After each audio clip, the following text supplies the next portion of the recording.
Hi everyone, I am doing an update video on day 6 post lap band procedure. I'm feeling good. I'm still a little sore, and but I'm moving around and doing all the things that I need to do. I am on a full liquid diet after day 2 of surgery. I was on full liquid so I can have strained soups, pudding, well, of course, fat-free or sugar-free pudding, um, and stuff like that, and anything from the clear liquid diet. I can have protein shakes with milk. I can do pretty much just about anything as long as it's not a solid. Um, this week, probably by my birthday on Wednesday, I should be able to do grounds, which would consist of ground meats, eggs, um, I think even some soft cheeses, which is my favorite. I have to admit, I have cheated. I have tried to see if I can tolerate eggs. And I also made homemade turkey chili the other day at home, and I was able to tolerate a couple spoonfuls of that, and I actually felt good. I chewed. I didn't feel any discomfort more than usual because you feel the pressure in the gas. So I know I will be able to tolerate crowns when I move on to that step fully on Wednesday. I'll probably do it a day earlier. And if I ever have any issues, I call my doctor's office, and they're awesome. I went through the Hartford Surgical Group, and they're just an amazing set of people. They're all there for you to help you through this journey. So I'm very grateful. I'll show you some of my essentials for my lap band care and just for my health. I feel good. Like, I went through this process, decided in July, after I was having a lot of health issues. And in August, I already had all my paperwork filled out. I had some of my appointments set. I knew who my doctors were going to be. I did all my research. I was on my P's and Q's. And I started this at 311 pounds, 0.9.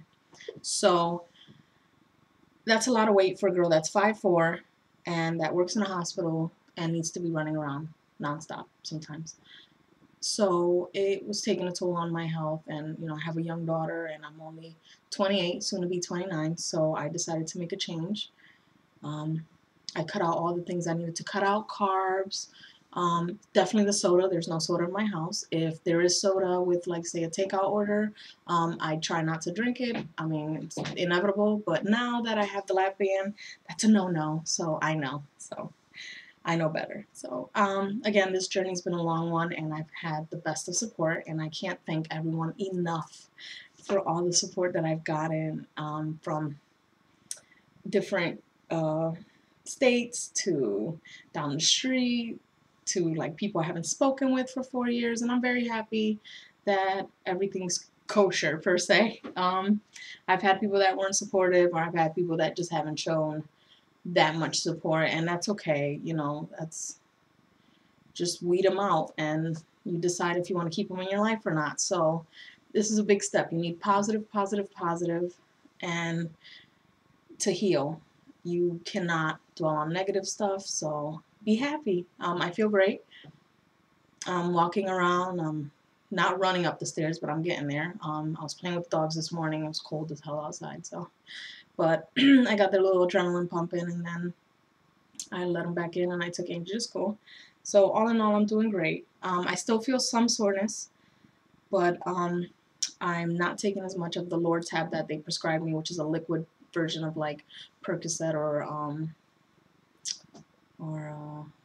the other pain medicine that I can't think of right now. But anyway, it's like a Percocet, but it's liquid form, and it has 500 milligrams of Tylenol. So it's helped me out the first few days, and then I've just been not taking as much. But anyway, I will show you some of the essentials, some of the things I had to do pre-op, post-op.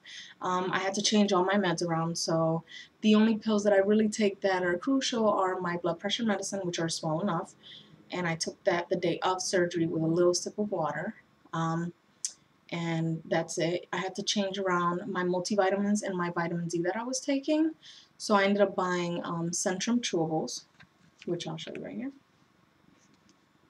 And they come with the 100 tablets. I bought this from Vitacost.com and $10. I can't barely find these at any store. They'll be like 60 count and they'll already be like $12. Sometimes you'll get the buy one get one half off, but 100 tablets, you only take one a day. And I bought these at Vitacost, so I got 3. So I almost got a year's worth of tablets. They're chalky.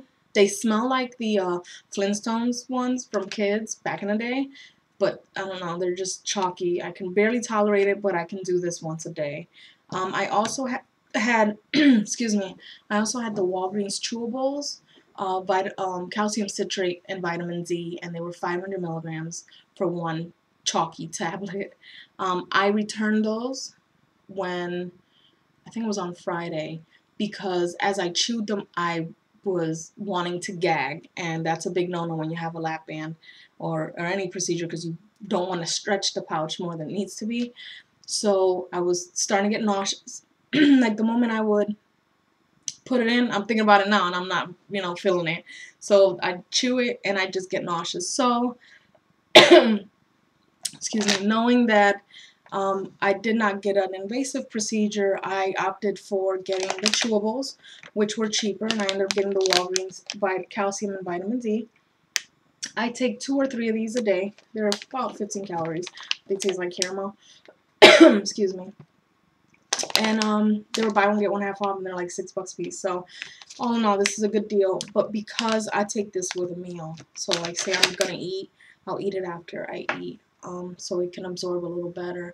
The calcium citrate is better for all of our surgeries, sleeve, gastric, or lap band, but I wasn't able to tolerate the chalkiness, so I called the doctor and I told them, look, I had to switch it off, and they're like, that's okay, just take it with food, you know, and any vitamin is better than no vitamin. But if I did have any of the other procedures, they would have really recommended the citrate because it quickly absorbs. Without food, no food needed. So I'll opt for taking up to 3 a day of these just to be on the safe side. So these are 500 milligrams of calcium and 1,000 international units of vitamin D. So they're pretty good. So those are the 2 things that you definitely need for surgery. Before surgery, have everything prepped. Have your protein shakes, which I already spoke about, the Syntrax Nectar that I did a review on, and I did try the Crystal Sky, and that was delicious. It tastes like fruit punch. And I've been drinking that. It's 23 grams of protein, no carbs, and no fat. So technically no sugar and no fat. So you're good to go. You get your protein fill from 1 cup, and that can do good for the first couple of days of surgery because you're not going to be intaking too much. I barely drank anything, so I know that I need to work on my hydration, which I've been doing better. But anyway, those are the essentials for any of your surgeries, and then whatever else your doctor wants you to take, vitamin K, vitamin E, whatever else, iron, whatever else your doctor says that you should take, definitely have it in stock. They have chewables or liquids of most vitamins out there. So Vitacost was my place to go for both my Syntrax Nectar and for my Centrum. And Walgreens was my place for my chewables, which was buy one get one half off. So I bought like 6 bags. So I'm pretty stocked for about at least a month, 6 months. So anyway, that was pre-op. You get everything situated. I still took my meds up until the day before.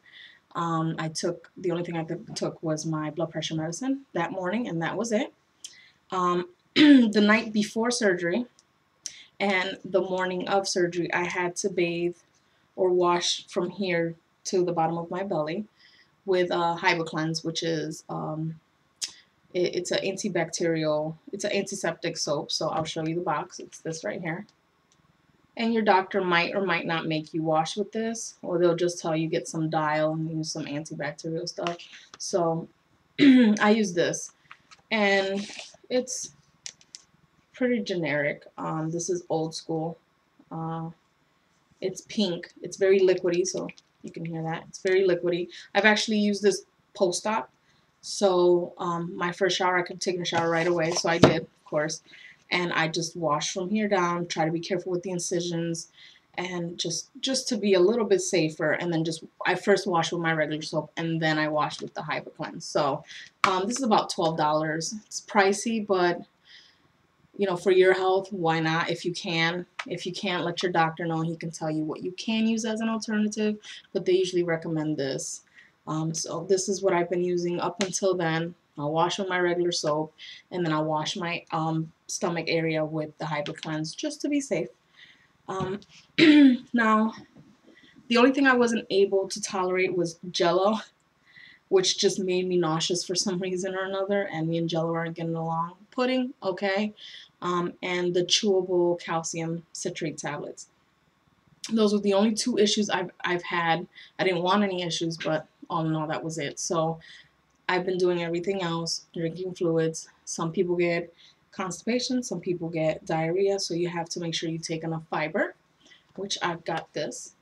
I ended up picking these up because I was having issues.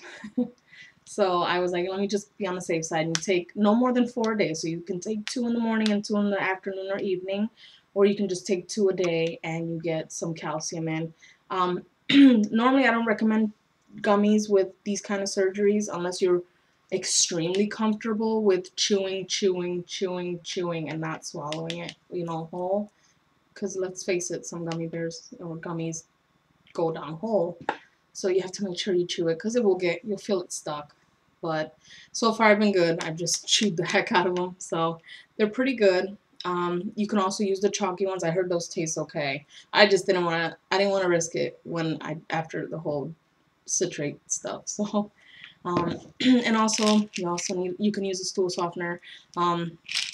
Colace, I use the generic Target brand, whatever. Just take 1 or 2 a day, and just to keep your intestine healthy. So, I mean, this is your body's fluctuating from a liquid diet to a full liquid diet to smaller portions. It's just a cluster, you know. So those are pretty much my essentials. Not that much. Drink lots of water. I want you to stay as hydrated as possible. Obviously, it's going to take you all day to drink your 64 ounces of fluids, but I've been doing it, and so far, so good. I am going to be a brave one and show you my incisions. So, heed with caution. So, if you don't like fat people, don't watch. If you don't like incisions or anything that might look weird, I recommend you look away or just stop watching. So, I will show you my 5 incisions. They're small. They did laparoscopic. And they were placed in a different area than I thought they would. They're a little bit higher than I thought they would be. So here goes. I'm going to show you the rest of my body and my incisions. So please, I know what I look like. I don't need negative comments. I'm a big girl. It comes with territory. So if you're, like I said before, if you don't like fat people, don't watch. And if you're sensitive or, you know, very queasy, don't watch. It's not horrible to me, but, you know, whatever. Here goes. I will show you my incisions. Okay, so here's Big Mama. Okay. So I have 1 incision right here. It's very small. It doesn't hurt. I have my incision right here. That's 2. This is where my port is, and I don't feel any soreness at all, more than I thought I would be. This is the 3rd incision. It's also a little bit larger. These 2 are the largest. Port, and this is, I'm assuming, where they did most of the work, because this is the sorest. Like, I feel the worst on here. And then I have 1 right here, very small, and 1 right here. These I don't feel at all. Okay, that's enough of that. Okay, that's enough of that. But yeah, I don't feel those at all. I just feel the top 2. Of course, you know that's where they did most of the work at. They probably put the band in through 1, and obviously the port is in the other, which I feel. So that was really the cause of most of my discomfort and the chest area. Most people get shoulder pain from the air they put in. I got like a bubble on my chest, and I'll like burp and I'll feel better, but you know, it's still there. But I'm doing better. So I will give you a final weigh-in when I am down 50 pounds from this procedure.